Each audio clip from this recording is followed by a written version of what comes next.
Dangal greetings, Sarjanos. I am Axel Tiremo, and together with my groupmates, we are presenting to you our finals research project, which is an e-library system.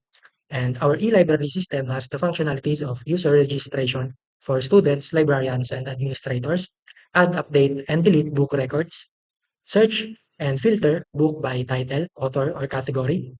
And the next, track book availability and borrowed books.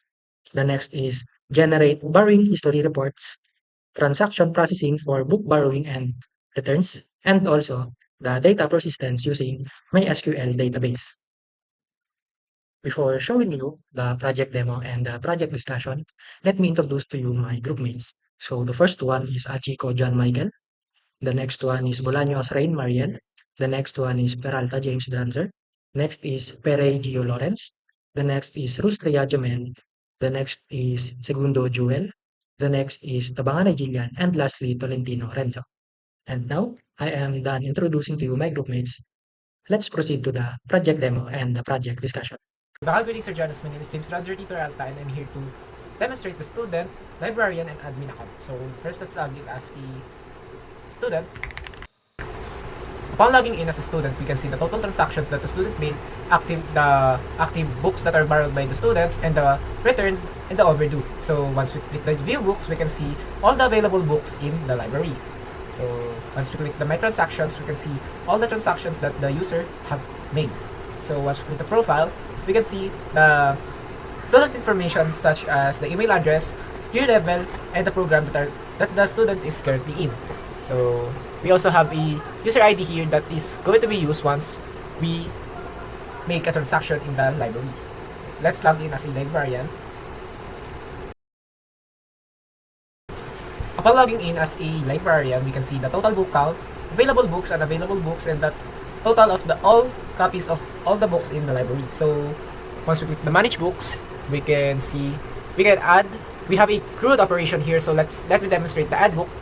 So let's see. So upon adding a new book, there will be a success message, and let's demonstrate the edit and delete. So let's search the Naruto book that is currently this the newly added book. So let's click edit. So upon clicking edit, and once we didn't update anything, there will be an update failed message. So let's change one. So let's say will be John. So upon editing or upon changing anything in these fields, there will be an success message that will show. So let's manage the returns. So there will be a transaction ID and the books that are currently borrowed by the students. So once we hit the return, there will be a success message. So let's click the borrow. So let's say we want Angela to borrow the mythical manual. So let's just type the student ID of Angela. So once we click the process borrow, there will be a success message. So once we click the transactions, all the transactions of the librarian will show here. So as you can see, we have here a return and borrow, and such as the profile. Once we click it, the librarian info will show, such as the email address and the work experience. And we also have here the librarian ID. So let's look at the admin account. So upon logging in as a admin, we can see in the dashboard is the books overview and the transactions overview and the general report. So as we can see, Angela Garcia is the currently top student borrower, and the most active librarian is Liza Ramos, and the most borrowed book is Refactoring. So we can check we can manage students here, such as by the way, this manage students has a CRUD operation. So let me show you the add students. So upon adding a new student, there will be a success message. So let's edit John ATCHICO, or yeah. So let's change the name let's add his full name. So upon saving the changes, there will be also a success message that will notify the admin that the changes have been saved. So let me demonstrate now the delete button. So once we hit the delete, there will be a successful message that will notify the admin that the data is deleted successfully. So let's proceed at manage librarian. So let's say we will add a new librarian. By the way, I'll demonstrate the current operations of manage librarian. So let's say so upon add, I mean so we must create a 8 to 12 password. So password is too short. So upon adding a new librarian, there will also be a success message that will show. So let me now demonstrate the delete librarian. So for example, I want to delete Axel. So once we hit the delete button, there will also be a success message that will notify the admin that the deletion is successful. So once we can also click the manage books, but we can only see the available books in the library. So let's try accounting. So upon searching, all the books with accounting under title will show. So let's click at the transactions. So once we click the transactions, we can see the student name who borrowed the books and the librarian who managed the transaction. So once we also click the profile, we can see the admin and the user, the admin ID and the email address and the work experience of the admin. So let me now show you the unauthorized access in the website. So upon clicking this, upon changing the URL and adding the homepage.php, there will be a unauthorized access message that will notify that the user must log in with the correct credentials to access the website. So that's all for my part. Thank you. Normal greetings, my name is Dylan Tabangana from TOETC and I love training this code. So AUTH.PHP. So this code is protect the page by checking if the user is logged in. It looks for the verified user session. So if the session is not found, it means the user has no permission. So the system blocks the page and redirect them to an authorized access page. So this prevents the user from opening protected pages without logging in first. And next the IDB connection.php. So this file is used to connect the system to the database using the server name, username, password, and database name. It uses a PDO to create secure connection between PHP and MySQL. So once connected, the system can insert, display, update, and delete data. So if the connection fails, the user is redirected to the error page. And for the last is the general links.php. So this file contains reusable links and resources for the project. Includes it includes the UTF-8 charset report settings for expansion design, Google Fonts for better styling, and jQuery TNT for JavaScript functions. That's all. Thank you. The user class contains ID, full name, email, role created as, and is active variables that are public. It also have a constructor that accepts ID, full name, email, role created as, and is active parameters, which is set as the value of the public variables. We also have here a getters for ID, full name, email, role created at is active class variables, and also a get code method that returns the user code. We also have here a admin class, which also a child class of the user class. Also have a private work experience, and its constructor also accepts the full parameter of its parent class, and also a work experience to set the value for the work experience variable. We also have here a get code method that returns the code of the admin and the getter for the work experience variable. We also have here a librarian class, which also a child class of the user. Also have a private variable work experience, and also in its constructor, it also have the full parameter of its parent class and the work experience variable to set the value of the work experience private field. It also have a get code method that returns the librarian code of this class and a getter for the work experience variable. We also have here a student class, which is a child class of the user. Also have here year level and program variables, which are private. Also have a constructor that accepts the full parameter of the parent class, which are the ID, full name, email, role created at, and is active. It also accepts the year level and program for its private variables.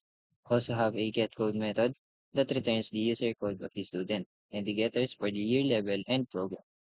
We also have a book class that stores ID, title, author, category, available, and total copies.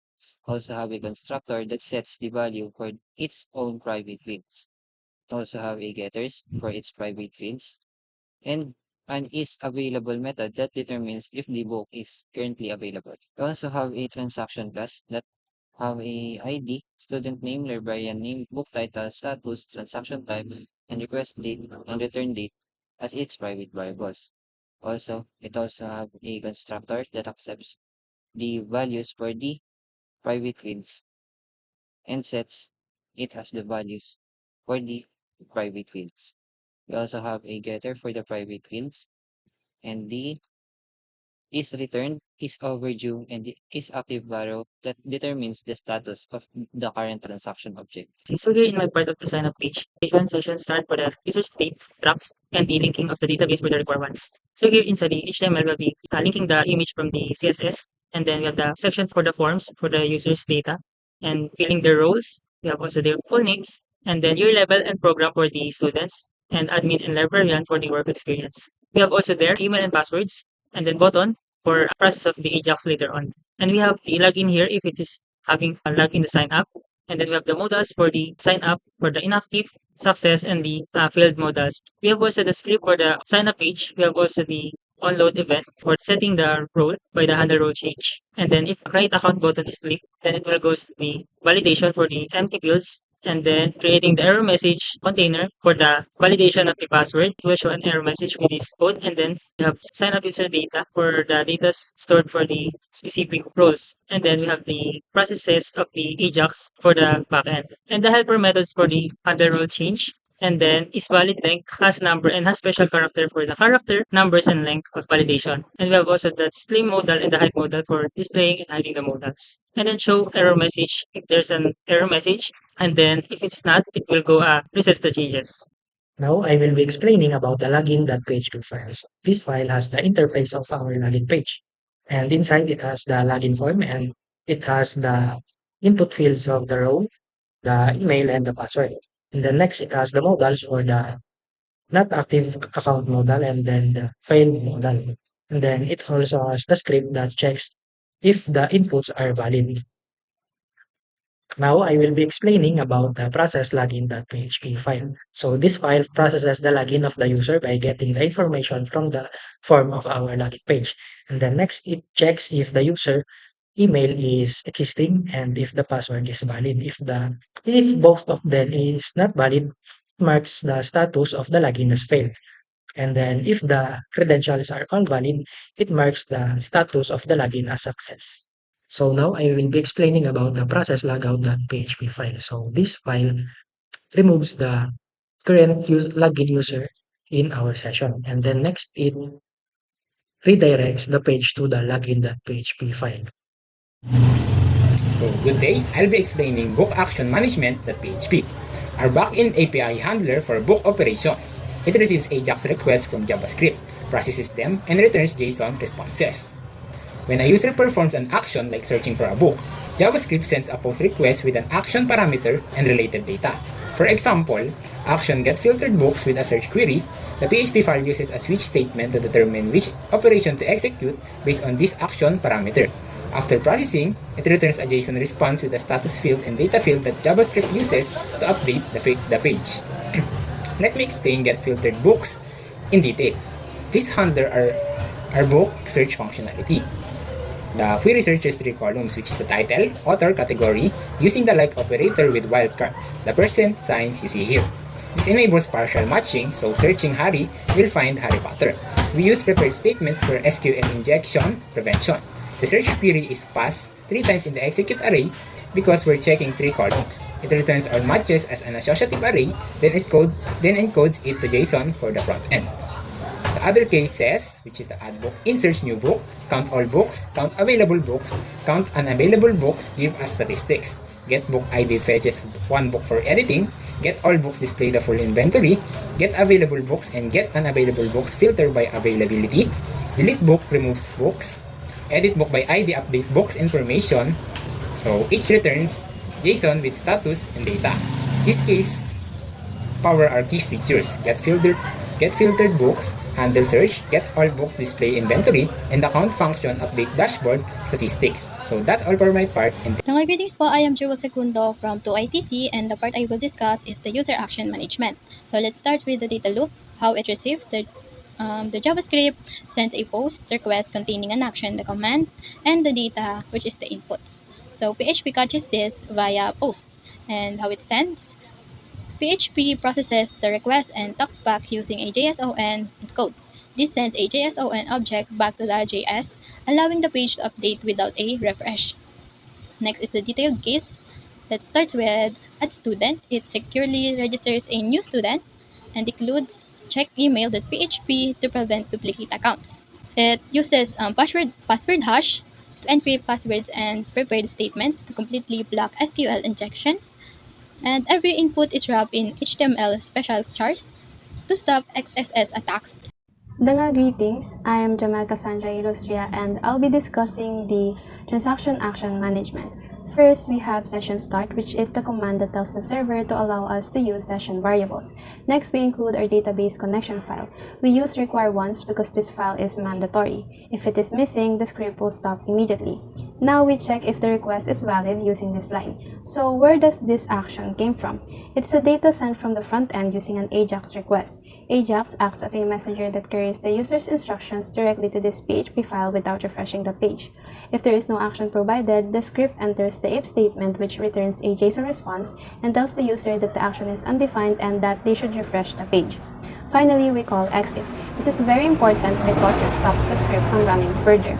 Once the request is validated, we move to the switch statement wherein the script looks at the action delivered by AJAX and decides which specific block of code to run. The case count student total transaction is used when the user wants to know how many transactions a specific student has made. First is the SQL query where count ID is used to count records, and the question mark as a placeholder used for security to prevent SQL injection. Now we prepare the statement which tells the database to get ready for the query. Then it is executed by passing the actual student ID into the placeholder. Finally, the result is fetched using this line of code and grabs the data as an associative array.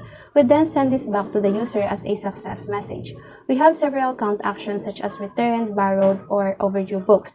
These cases use the count function in SQL. The only thing that changes is the where clause wherein the results are filtered using specific status such as borrowed, returned, and overdue. Also, the same code applies for the librarian. We just use the librarian ID to perform the count operations. Next, we have actions like get all transactions. Instead of just counting, we use inner joins to combine the transaction table with the student, staff, and book tables. This allows us to fetch the actual names and titles instead of just IDs, making the data readable for the users. We also apply these joins for other operations such as get all librarian transaction, get filtered librarian transaction, get all student transaction, get filtered student transaction, get top student borrower, get most active librarian, and get most borrowed book. Finally, we have the functional actions borrow book and return book. In borrow book, we first validate if the student exists and is currently active to ensure they are eligible to borrow. If they pass these checks, we simultaneously insert a new record into the book transaction table and update the book table to decrease the available copies. Now, the return book action. We update the transaction status and use the now function to timestamp the exact moment the book is returned. If the update is successful, we trigger a second query to increment the available copies in our inventory, making the book available for others to borrow again. Finally, the default case acts as a fallback, catching any undefined request to ensure the system doesn't crash if an invalid action is sent. For onload event, when the page loads, the system identifies the user's role, student, librarian, or admin to automatically display the corresponding dashboard.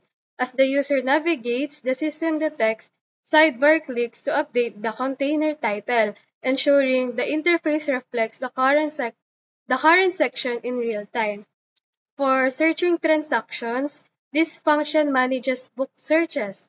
It sends the user's keyword to PHP, which returns filtered book data in JSON format. The system then dynamically builds a results table.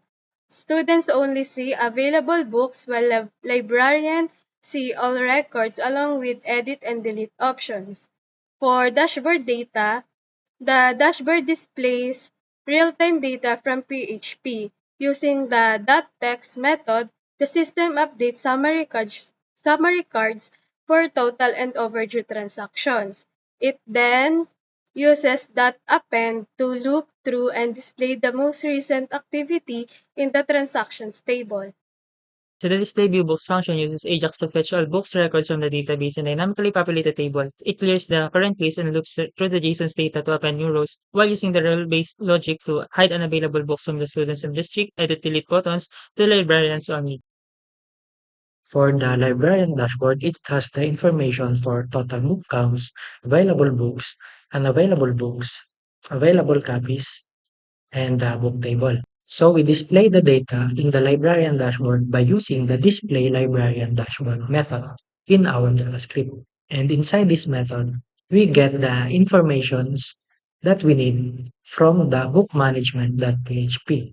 And then we fetch the response from that file and then we set the datas by the fetch information from the bookactionmanagement.php. Next is the manage returns container.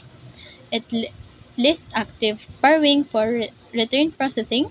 So for the display admin dashboard function, we will first identify the data needed to be sent to PHP and send it using post method of jQuery and parse its response using parse method and display the details according to the response or the data we need. So this process is repeated to get the total student user, the librarian count, the book count, the available book count, unavailable book count, the available copies, the total transactions, the active borrow count, return count, overdue, and the top borrower, the most active librarian, and the most borrowed book. The manage student is the main directory for students' account. It pulls all the rows from student table. JS renders them into a table with edit and delete buttons linked to the student's unique ID. Manage librarians specifically manage stuff with the librarian roles. So the query stuff tables where role is equals to librarian, displaying professional details like work experience. Next is the view transactions provide an audit trail of all systems activity. It pulls chronological logs who borrowed, what, and when. The front end formats this into a readable history list. So for the search student function, we will first listen to the on-click event of this button and save the data needed for the fetch of the filtered students. Next, we will use the post method of the jQuery to send the data to PHP and get the response and parse it into JSON. Next, we will check if the status failed and display the corresponding modal based on its status. And if the status success, we will check the data length if it is equals to 0, meaning there is no matching data for the search. Next, if there are data that match the search, we will look through that data using a for loop and create each data a student object using create student object method that returns a student object and append a row that contains the detail of a student. Next is the on-click event for adding librarian. Before sending any data, the system performs validation. It checks the password for a specific length, at least one number, and one special character. If these conditions aren't met, an error message is displayed and stops the process. Then, this part of the code checks if the input fields are empty. Once all fields are filled and valid, we gather the inputs into a single object called add librarian data. The action is set to add librarian so the PHP knows which case to execute. We then send this data using a jQuery post request. When the server responds, we check for specific errors like if the email already exists in our system. If everything is successful, we hide the modal, show a success message, and refresh the list to show the new librarian immediately. Now, I will be explaining about the update librarian by ID case. And we use this case for updating librarians. Inside this case, it has an update query that updates a specific librarian by its ID. And it has a prepared statement that has the information about the updated value for that specific librarian. And after successful editing, it returns a JSON and it has a key value pair for status as success and is edit success with the update librarian statement.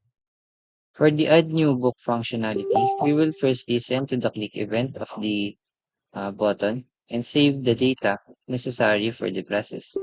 We will validate the inputs, and after validation, we will send the data to PHP using post method of jQuery.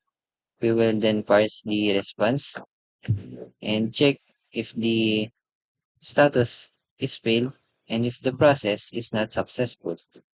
Now, if the process is successful, we will clear the input fields and hide the book model and display the success model. And lastly, we will display the new list of books.